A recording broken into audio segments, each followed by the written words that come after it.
جب لوگ پلٹ کے آ جاتے ہیں تو 2 فرشتے آتے ہیں، منکر نکیر ان کے نام ہیں، اور وہ اس کو بٹھا دیتے ہیں اور بٹھا کر کے اس سے 3 سوال پوچھتے ہیں۔ پہلا سوال یہ ہوتا ہے من ربک، تیرا رب کون ہے؟ اب کوئی مانے یا نہ مانے، رب تو سب کا اللہ ہی ہے۔ اگر کوئی انکار بھی کرے تو اس کے باوجود اس کا رب کون ہے؟ اس کا رب اللہ ہے۔ تو دنیا کے اوپر کوئی اقرار کرے یا انکار کرے، لیکن نفس الامر میں، حقیقت میں اس کا رب اللہ ہی ہے۔ یہ تو حقیقت ہے، یہ تو طے شدہ ہے۔ لیکن جو عقیدہ دنیا پہ رہا ہوگا وہی عقیدہ اس کے لہجے میں آئے گا۔ اگر اس نے عملاً، رویتاً، قولاً، فعلاً اپنے اللہ کو اپنا رب مانا، رب کہتے ہیں کسی چیز کی تربیت اس کی استعداد ذاتیہ کے مطابق کرنے والا رب کہلاتا ہے۔ تو اللہ تعالیٰ جل شانہ ہم سب کا خالق بھی ہے، مالک بھی ہے، رازق بھی ہے، اور ہماری ضروریات کا وہ کفیل بھی ہے۔ وہ ہمارا رب ہے، اور صرف ہمارا رب ہی نہیں ہے، رب العالمین ہے، پورے جہانوں کا رب ہے، پوری کائنات کا رب ہے۔ خالق بھی سب کا وہی ہے اور رب بھی سب کا وہی ہے۔ جو اسے مانتا ہے اسے بھی رزق دیتا ہے، جو نہیں مانتا تو اس کے لیے بھی رزق کے دروازے بند نہیں کرتا۔ حضرت ابراہیم علیہ السلام کی عادت یہ تھی کہ جب تک کوئی مہمان نہیں آ جاتا تھا اتنی دیر تک کھانا نہیں کھاتے تھے۔ بھوک لگتی تو کوئی مہمان ڈھونڈتے تاکہ اس کے ساتھ بیٹھ کے کھانا کھاؤ۔ کھانا جتنا بھی مرغن اور جتنا بھی جو ہے وہ پرتکلف کیوں نہ ہو، اگر مہمان کے ساتھ کھایا جائے گا تو اس کا قیامت کے دن کوئی حساب نہیں ہوگا۔ تو مہمان کے ساتھ وہ کھانا کھایا کرتے تھے۔ مہمان اللہ کی رحمت ہوتا ہے۔ اچھا، وہ ایک دن مہمان ڈھونڈنے نکلے تو ایک بوڑھا شخص ملا تو اسے اپنے ساتھ گھر میں لے آئے، بٹھایا دسترخوان پہ۔ جب کھانے کا وقت آیا تو کہا کہ اللہ کے نام سے شروع کرو۔ اس نے کہا میں تو اللہ کا نام نہیں لوں گا، میں تو بتوں کا پجاری ہوں، بتوں کو پوجنے والا ہوں۔ حضرت ابراہیم علیہ السلام نے کہا کہ تیرے ساتھ میرا تعلق کوئی کاروباری، کوئی ذاتی، کوئی اور تو ہے نہیں، میں رب کے لیے ہی تو تجھے کھلا رہا ہوں، اور اگر تو رب کا نام ہی نہیں لے گا تو پھر میرا تیرا رشتہ کیا باقی بچتا ہے؟ اس نے کہا میں چند لقموں کے لیے اپنے بتوں سے بے وفائی نہیں کر سکتا۔ وہ غالب نے کہا تھا نا کہ وفاداری بشرط استواری اصل ایمان ہے، مرے بت خانے میں تو کعبے میں گاڑو برہمن کو۔ اس نے اپنے انداز میں ایک بات کی تھی کہ وفاداری بڑی چیز ہوتی ہے، تو اس نے بتوں سے وفاداری کا بھرم رکھا۔ اس نے کہا کہ میں چند لقموں کے لیے جو ہے وہ تیرے رب کا نام لوں اور اپنے معبودان کا نام چھوڑ دوں، یہ نہیں ہو سکتا۔ آج تو لوگ چائے کی پیالی پہ دین بیچ رہے ہیں، کیا آج ممبر و محراب فروخت نہیں ہو رہے؟ لیکن اس بوڑھے شخص نے کہا کہ میں چند لقموں کے لیے، چند ٹکڑوں کے لیے میں اپنے بتوں سے بے وفائی نہیں کر سکتا۔ حضرت ابراہیم نے کہا تو اگر بتوں کے ساتھ اتنی محبت رکھتا ہے تو پھر میں بھی رب کے نام کے علاوہ تجھے دینے پہ آمادہ نہیں ہوں۔ وہ دسترخوان سے اٹھ کے چلا گیا۔ وہ چلا گیا تو جبریل امین حاضر خدمت ہوئے، رب کا سلام دیا، اے ابراہیم۔ رب سلام دیتا ہے اور فرماتا ہے تو نے آج میرا ایک بندہ ناراض کر دیا۔ یا اللہ، وہ تیرا بندہ تھا، اس کو تو تیرا نام لینا بھی گوارا نہیں تھا۔ کہا ابراہیم اس کی عمر کتنی ہوگی؟ یا اللہ 80 سال کے قریب ہوگی۔ کہا اتنا عرصہ ہو گیا میں اس کو رزق دے رہا ہوں، تو ایک دن نہیں کھلا سکا۔ اب ابراہیم علیہ السلام اس کو ڈھونڈنے نکلے ہیں۔ وہ کسی پہاڑ پہ چڑھ رہا تھا، دور سے آواز دیو میاں آ جاؤ، کھانا ٹھنڈا ہو رہا ہے۔ اس نے کہا تم تو بڑے سخت تھے، لہجے میں، رویے میں تبدیلی کیسے آ گئی؟ کہا کہ اسی رب کا پیغام آیا ہے کہ مجھے اتنا عرصہ ہوا اسے کھلاتے ہوئے، وہ مجھے نہیں بھی مانتا تھا، پھر بھی میں اس کی ضروریات کو پورا کرتا رہا ہوں، اور تم ایک دن نہیں دے سکے؟ تو آؤ کھانا ٹھنڈا ہو رہا ہے۔ کہا تیرے رب کا نام نہیں لوں گا۔ کہا نہ لینا۔ کہا اتنی تبدیلی، کہا اسی رب کا سندیس آیا ہے، اسی رب کا پیغام آیا ہے۔ کہا پھر کھانا بعد میں کھاؤں گا، پہلے اپنے رب کا مجھے غلام بنا لے۔ تو کوئی مانے اس کو بھی دیتا ہے، کوئی نہ مانے اس کو بھی دیتا ہے، بلکہ دنیا کے اوپر کافروں کو زیادہ دیتا ہے۔ ایک روایت میں آتا ہے کہ اگر اہل ایمان کی دلجوئی کا لحاظ نہ ہو تو کافروں کے گھروں کی سیڑھیاں سونے اور چاندی کی ہوں، لیکن یہ کہیں گے ہمیں تو مار ہی دیا ہے۔ اور اقبال نے کہا تھا نا کہ کافر کو دیے حور و قصور اور مومن کے لیے فقط وعدہ حور۔ تو اس لیے ان کی دلجوئی ہے، ورنہ کافروں کو اتنا دور، چونکہ ان کا حصہ آخرت میں نہیں ہے، ان کا حصہ صرف دنیا ہے۔ دنیا پہ عیش کریں، دنیا پہ عیش و عشرت کی زندگی گزارے، دنیا ہی دنیا، آخرت میں ان کا کوئی حصہ نہیں۔ اور مومن کا آخرت میں حصہ ہے، اور دنیا کے اوپر جو تکلیفیں آتی ہیں ان تکلیفوں کا بدلہ اس کو قیامت کے دن دیا جائے گا۔ بلکہ صحیح حدیث میں آتا ہے کہ جب اہل بلا کو ان پر آنے والی مصیبتوں کا صلہ دیا جائے گا تو لوگ آرزو کریں گے کاش ہمارے بدن کو لوہے کی کینچیوں سے کاٹ دیا ہوتا، اور دنیا کے اوپر ہمیں بھی تکلیفیں، اذیتیں، آلام و مصائب آئے ہوتے۔ تو مومن جب اللہ کی طرف سے آنے والی کسی تکلیف کو خندہ پیشانی کے ساتھ قبول کرتا ہے اور اس پہ راضی رہتا ہے اور صبر کا دامن ہاتھ سے نہیں چھوڑتا، واویلا نہیں بچاتا، جزا فضا نہیں کرتا، تو اللہ تعالیٰ نے اس کے لیے اجر رکھا ہے۔ بلکہ رسول کریم نے ارشاد فرمایا مومن کے پاؤں میں جو کانٹا چبھے تو اللہ اس کا بھی مومن کو قیامت کے دن اجر عطا فرمائے۔ تو مومن کی زندگی جو ہے وہ بڑی خوبصورت زندگی ہے۔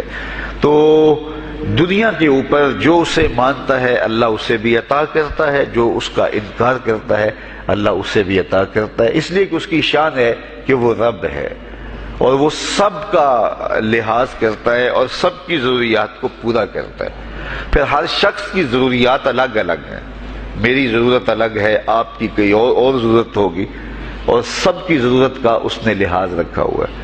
پھر بہائم کی، چوپایوں کی، حشرات الارض کی، پرندوں کی مختلف ضروریات ہیں۔ اڑنے والوں پرندوں کی ضروریات الگ ہے، پانی کے جانوروں کی ضروریات الگ ہیں، اس طرح حشرات الارض کی ضروریات الگ ہیں اور درندوں کی ضروریات الگ ہیں۔ یہاں تو ہم ایک آدھ کلو گوشت ہو تو گھر کے سارے افراد اس سے گزارا کر لیتے ہیں، لیکن شیر کو اور چیتے کو جو ہے وہ منوں کے حساب سے روزانہ چاہیے، رب ان کو روزانہ فراہم کرتا ہے۔ یہ پنساری کے پاس جائیں، اگر آپ کو ڈاکٹر یا حکیم لکھ دے کہ یہ آپ کو خالص سچے موتی چاہیے، اس کی کوئی چیز آپ کو بنا کے دیں گے تو آپ ہزاروں لاکھوں روپے خرچ کرتے ہیں، پھر بھی بعض کا اعتماد نہیں ہوتا کہ یہ بالکل 1 نمبر ہے یا 2 نمبر۔ تو رتی ماشی اور تولوں کے اندر آپ ان کو خریدتے ہیں اور وہ بھی آپ کو گمان ہوتا ہے کہ پتہ نہیں خالص ہیں یا ناخالص، لیکن دنیا کے اوپر لاکھوں کروڑوں پرندے پائے جاتے ہیں، جانور پائے جاتے ہیں، ہنس، اور وہ کھاتا ہی سچے موتی ہے۔ صبح کو بھی، شام کو بھی، دوپہر کو بھی اللہ سب کو پیٹ بھر کے کھانے کے لیے عطا فرماتا ہے۔ تو جس کی جو ضرورت ہے وہ رب ہے، اس ضرورت کو پورا کرتا ہے۔ تو ہم اگر اللہ تعالیٰ کو رب مان لیں حقیقی معنوں کے اندر تو ہماری زندگی کی پریشانیاں، ہماری زندگی کے دکھ مٹ جاتے ہیں۔ مصیبتیں اس وقت آتی ہیں اور اس وقت پریشانی لگی رہتی ہے، دھڑکا لگا رہتا ہے کہ جب انسان جو ہے وہ سمجھتا ہے کہ میں ہی جو ہے وہ کچھ کرنے والا ہوں۔ وَمَا مِن دَابَّةٍ فِي الْأَرْضِ إِلَّا عَلَى اللَّهِ رِزْقُهَا، زمین پر چلنے والی، رینگنے والی کوئی چیز نہیں جس کا رزق اللہ کے ذمہ کرم پہ نہ ہو۔ تو جب انسان اس عقیدے کو اپنی روح میں، اپنے باطن میں اتار لیتا ہے تو پھر اس کی زندگی سوکھی ہو جاتی ہے کہ وہ میرا خالق بھی ہے اور وہ میرا رب بھی ہے۔ اور یہ یقین انسان کی زندگی کے اندر اعتماد، روشنیاں اور توکل بھر دیتا ہے۔ بلکہ ایک حدیث میں آیا کہ جس طرح توکل کرنے کا حق ہے اگر وہ تم ادا کرو تو اللہ تمہیں ایسے رزق عطا فرمائے جس طرح پرندوں کو عطا فرماتا ہے۔ وہ جب صبح نکلتے ہیں تو ان کے پیٹ خالی ہوتے ہیں اور انہیں پتہ نہیں ہوتا کہ کہاں سے رزق مل رہا ہے، اور جب وہ شام کو آتے ہیں تو ان کا پیٹ بھرا ہوا ہوتا ہے۔ بند توکل، پنچھی اڑ دے خرچ نہ پلے زیرا ہو، سلطان باہو فرماتے ہیں کہ انہیں کوئی نہیں پتا ہوتا کہ فلاں جگہ پہ جانا ہے، لیکن کبھی ایسا نہیں ہوا کہ وہ بھوک سے مر گئے ہوں اور انہیں کچھ ملا نہ ہو، تو وہ خالی پیٹ کبھی نہیں آتے. وہ اللہ تعالیٰ ان کو رزق نصیب فرماتا ہے، وہ سب کا رب ہے. تو اگر ہم اپنے رویے سے، اپنے عمل سے، اپنے عقیدے سے واقعی اللہ کو رب مانتے ہیں، تو پھر قبر میں جب سوال ہوگا من ربوں کا، تیرا رب کون ہے، تو پھر کبھی بھی جواب دیتے جھجک محسوس نہیں ہوگی. بندہ عرض کرے گا رب اللہ، میرا رب اللہ ہے اور میں اسی کو اپنا رب مانتا ہوں، میری ضروریات کی کفالت بھی اسی کے ذمہ کرم پہ، اور میرا تیقن، میرا یقین کہ وہ میرا رب ہے. یہ پہلا سوال ہوگا. دوسرا سوال قبر میں ہوگا، اور وہ یہ ہوگا کہ ما دینوں کا، تیرا دین کون سا ہے. مختلف ادیان دنیا کے اوپر موجود ہیں، لیکن اسلام کے بعد اب کسی اور دین کو قبول نہیں کیا جائے گا. ارشاد فرمایا کہ اللہ تعالیٰ اسلام کے علاوہ کسی اور دین کو قبول نہیں کرے گا. تو یہ اگر میں اپنے عمل سے، اپنے رویے سے، اپنے طرز زندگی سے، اپنے انداز معاشرت سے اسلام کو اپنے اوپر غالب کر لیا، تو پھر قبر میں جواب دیتے ہوئے کوئی جھجک محسوس نہیں ہوگی. بندہ عرض کرے گا کہ دینی الاسلام، میرا دین اسلام ہے، میرا طرز زندگی، میرا انداز معاشرت، میرا سبھی کچھ اسلام کی مطابقت میں تھا، اور میں اسی کو اپنا دین مانتا ہوں. صرف زبان سے نہیں، اپنے رویے سے بھی، اپنے طرز زندگی سے بھی، اپنے انداز معاشرت سے بھی. تو یہ جو ہم اسلام کے دائرے میں داخل ہوتے ہیں اور ہم اپنے دین کو اسلام قرار دیتے ہیں، تو دین انسان کی زندگی کے تمام شعبوں پر حاوی ہوتا ہے، اور اس کا طرز زندگی، اس کا انداز معاشرت اس کی مطابقت میں ہونا چاہیے.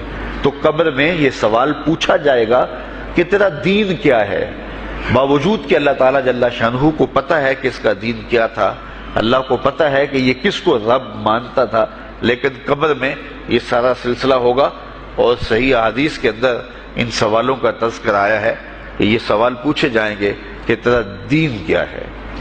اب اس نے اگر اپنا طرز زندگی، اپنا انداز معاشرت اسلام کی مطابقت میں رکھا ہوگا، اور دین کو اس نے دین سمجھا ہوگا، اسلام کو ہی اپنا دین، عملاً، رویتاً، ہر خوشی غمی کے موقع پہ اس نے اسلام کو ہی ترجیح دی ہوگی، تو پھر اس کو کوئی جھجک نہیں ہوگی جواب دیتے ہوئے کہ میرا دین اسلام ہے. میرے شب و روز، میری زندگی کے نشیب و فراز، میری زندگی کی کا گوشہ جو ہے وہ اسلام کی مطابقت میں گزرتا تھا. تو پھر وہ سیدھا سیدھا جواب دے گا دینی الاسلام. اس لیے ہمیں اس سوال کی تیاری بھی کرنی چاہیے کہ ہماری نجی زندگی ہو یا ہماری اجتماعی زندگی ہو، ہماری گھریلو زندگی ہو یا ہماری معاشرتی زندگی ہو، ہماری ذاتی زندگی ہو یا ہماری سیاسی زندگی ہو، ہماری جس طرح کی بھی زندگی کے جو بھی شعبہ جات ہیں، سب میں ہم دین کو غالب کریں. ہم صرف مسلح کے مسلمان نہ بنیں کہ 5 نمازیں پڑھ لیں اور ہم کہتے ہیں مسلمان ہیں، روزے رکھ لیے، تراویح پڑھ لی، اور ہم نے جو ہے وہ زکوٰۃ دے دی اور حج کر لیا، تو اس سے ہم مطمئن ہو گئے کہ ہم مسلمان ہیں. اسلام ایک مکمل اور اکمل اور کامل ضابطہ حیات ہے. اپنے ماننے والوں کو زندگی گزارنے کا پورا اسلوب اور مکمل کامل رہنمائی دیتا ہے. ہم نے ہمسایوں کے ساتھ سلوک کیسے کرنا ہے، یہ ہمیں اسلام بتاتا ہے. ہم نے بیوی کے ساتھ سلوک کیا کرنا ہے، یہ ہمیں اسلام بتاتا ہے. اولاد کی تربیت کیسے کرنی ہے، اسلام کی واضح تعلیمات ہیں.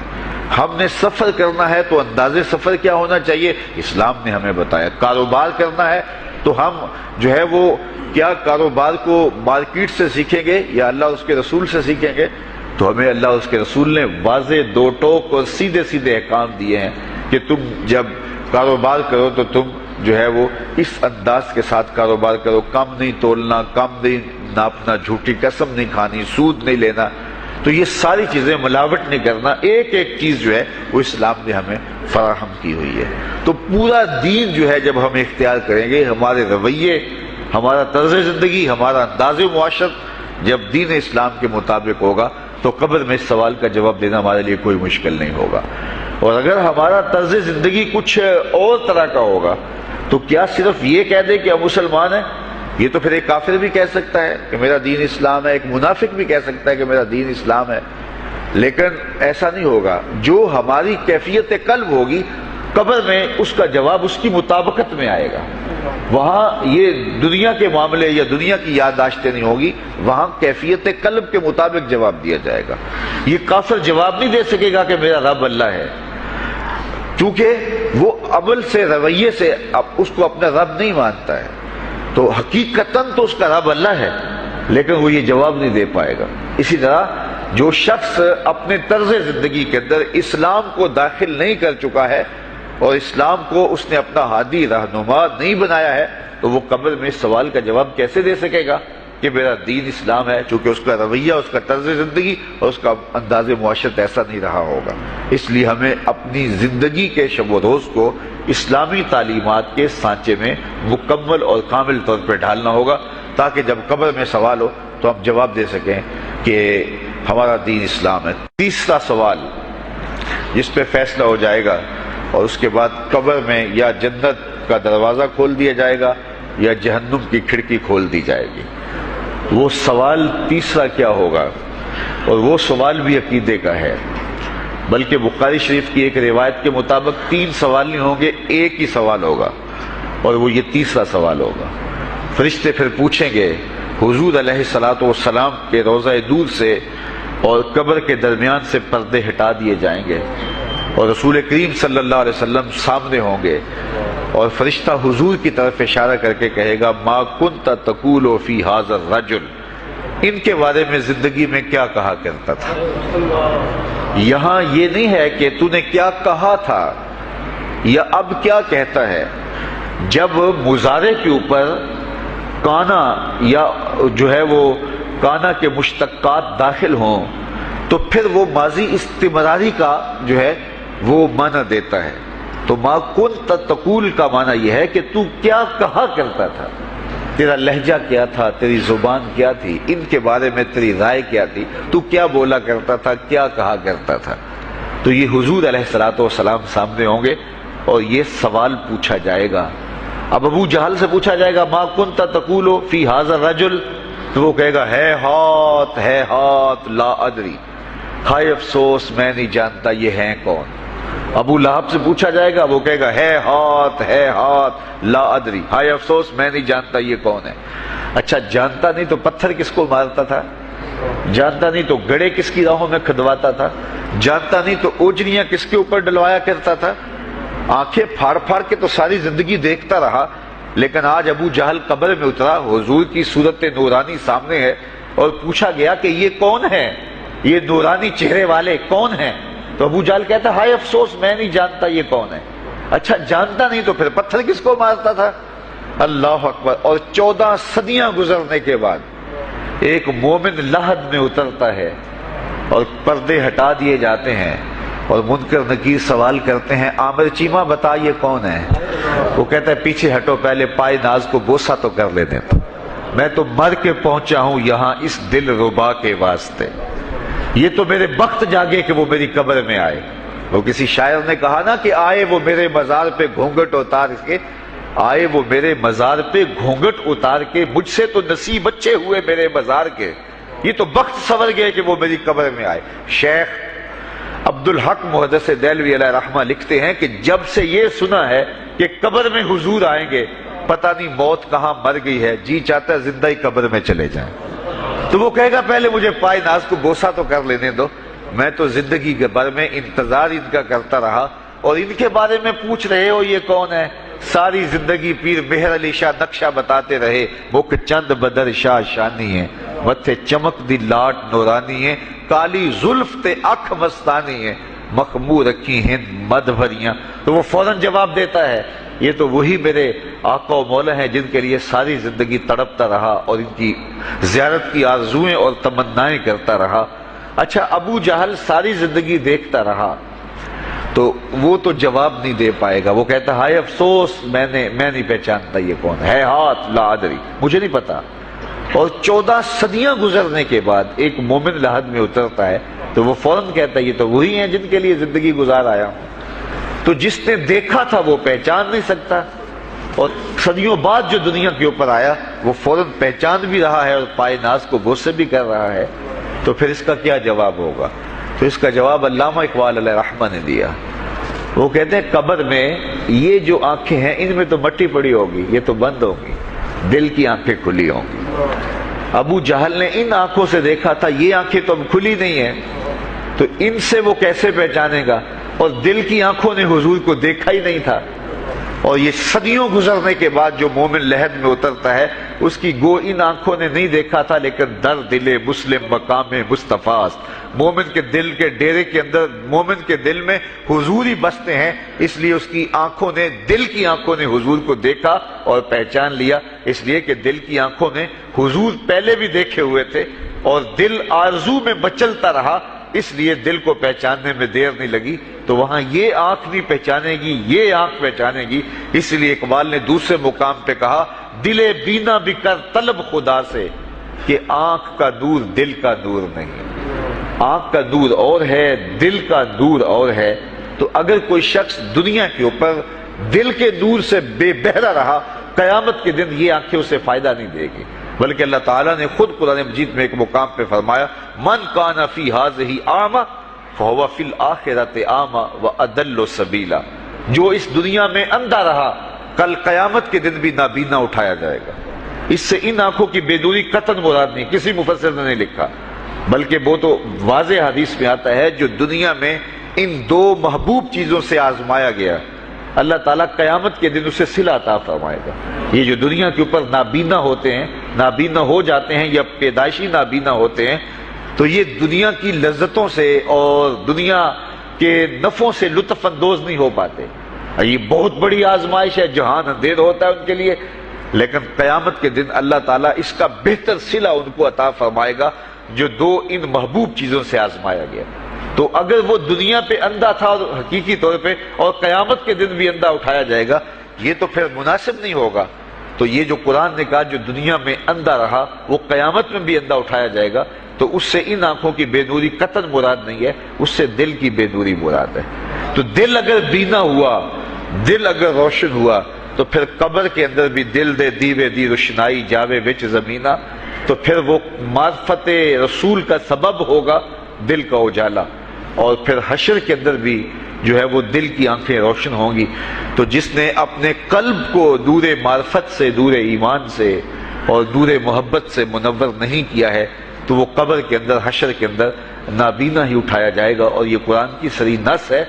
تو اب ابو جہل نے ان آنکھوں سے دیکھا ہے، لیکن جب سوال ہوتا ہے بتاؤ یہ کون ہے، تو وہ کہتے ہیں ہے ہاتھ لا ادری، افسوس میں نہیں جانتا۔ اور صدیاں گزرنے کے بعد ایک مومن لحد میں اترتا ہے، ظاہری ملاقات بھی نہیں ہے، جب اس سے پوچھا جاتا ہے یہ کون ہے، تو وہ کہتا ہوا محمد صلی اللہ علیہ وسلم، یہ تو وہی آقا ہے جن کے لیے ساری زندگی، جن کے تذکروں کی خوشبو سونگھتا رہا ہوں، تو مجھے تو جو ہے وہ ان کے پائے ناز کو بوسہ کر لینے دو۔ تو بتاؤ اس کے دل کی آنکھوں نے حضور کی معرفت حاصل کی اور حضور کو پہچان لیا، تو دل بینا بھی کر طلب خدا سے کہ آنکھ کا نور دل کا نور نہیں۔ تو حضور علیہ الصلوۃ والسلام کے حوالے سے جب سوال ہوگا، اگر اس سوال کا جواب نہیں آیا تو پھر جہنم کی کھڑکی کھول دی جائے گی، اور اگر اس سوال کا جواب آیا تو پھر جنت کے دروازے کشادہ کر دیے جائیں گے، اور جنت کی ٹھنڈی ہوائیں اس کی قبر میں آ جائیں گی، بلکہ حدیث میں آتا اسے کہا جائے گا کہ نم کنومت العروس، ایسے سو جا جس طرح دلہن سوتی ہے۔ اور وہاں سے لے کر کے حشر تک کا سفر جو ہے اس کے لیے بہت لمبا سفر نہیں ہوگا، وہ ایسے ہوگا کہ جو ہے وہ ایک خوبرو کے گلے سے ہار گرے گا اور وہ موتی ٹوٹ کے گر جائیں گے، اور وہ اس کو چننے میں مصروف ہو جائے گا، ابھی سارے موتی چن نہیں پائے گا کہ قیامت آ جائے گی۔ یہ مومن کے لیے اللہ نے آسانی رکھی، 50,000 سال کا دن ہوگا یوم محشر، لیکن جو مومن ہوگا اس کے لیے حشر کا اتنا بڑا دن ایسے ہوگا جتنا عصر کا وقت ہوتا ہے، تو اتنے تھوڑے وقت میں اس کے لیے گزر جائے گا۔ تو یہ 3 سوال